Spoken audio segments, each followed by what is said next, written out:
Hello everyone, welcome to my channel. In our previous session, we have seen what are different types of workflows available in UiPath Studio. Today, we will see how to create a sequence with one example. So before that, we need to create a new project which is helpful to create a sequence. For that, we go to the home page and click on the process available in new project. It will create a blank project to design any automation process. So I already created one project called blank process. So in this, we can create a sequence with the help of new button which is available in design toolbar. So click on new, we can see a sequence. So just click on it and provide the name to it. I'm giving it as example sequence. So just click on create. So once you click on create, it will create a new XAML file with the name which we are provided as example sequence. So now we can see a sequence is displaying under the example sequence.xaml file. So in these examples, we will ask the user to provide his username, first name, last name, and the address. So for that, we will ask the user to provide his details in a dialog box. So for that, just go to the activities tab and search for input dialog.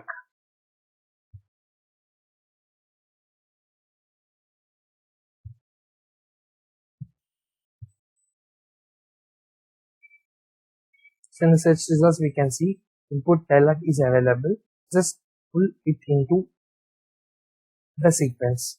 So here we can see there are two fields available for the input dialog box. First one is the title and second one is the label. So title, it will be shown on the Windows pop-up message. So I am giving it as first name. So and the text you need to provide is the label. I'm giving it as please enter your first name. So I will take two more dialog boxes to get the user last name and the address. So this is for the last name. So I'm giving the title as last name.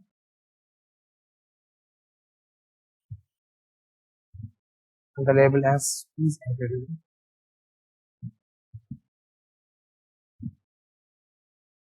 So in the same way for the address was, I'm giving as address as my title.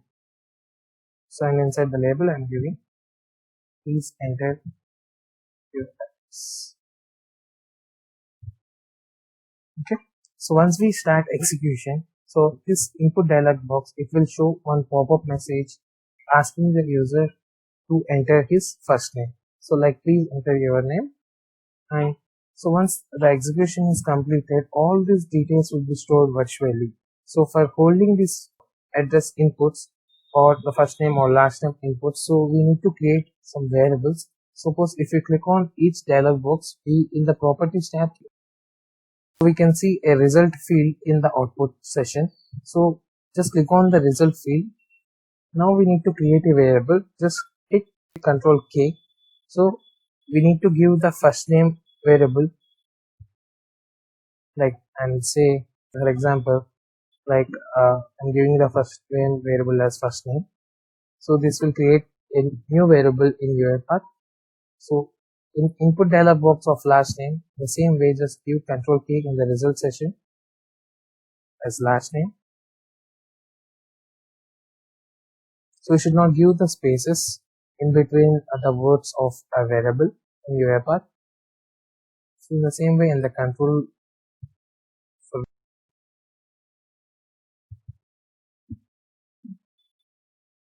So now we have created three variables.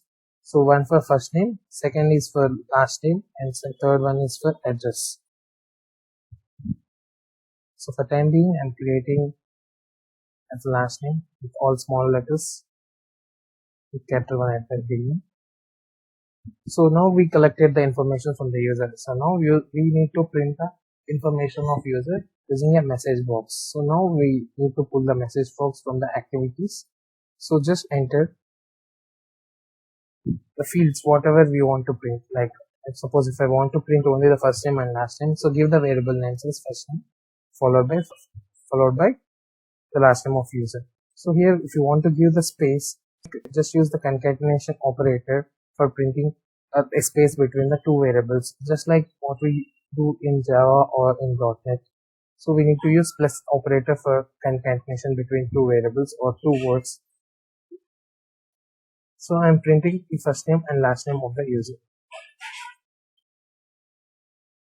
So like this, we need to create a sequence code. If you observe this, so once we start execution, so this will initially ask the user to enter his first name followed by last name and address fields. At last, it will display the user information on a message box. So it is completely a sequential process like what we discussed in the workflow session. So now I'm executing. Just click on debug file and click on run file. Now our robot is asking for the user to enter his first name. I'm giving it as John and clicking on OK. So now it will ask for the last name. I'm giving the name as Richard. OK. So I'll enter the address.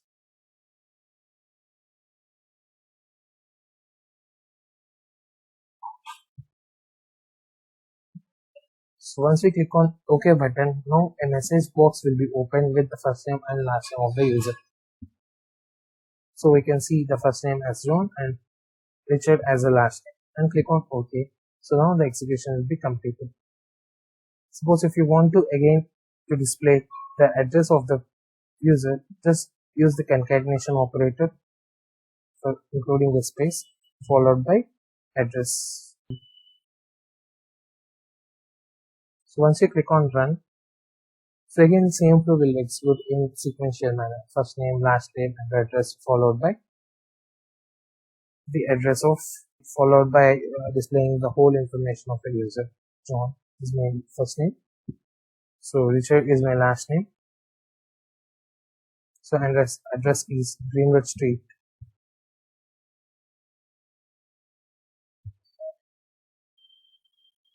New York City. Once you click on enter, so I should see the information of user, first name, last name, and address. So like this, so we should able to create the sequence for the small projects which are in sequential pattern. So that's all for this session. Thank you.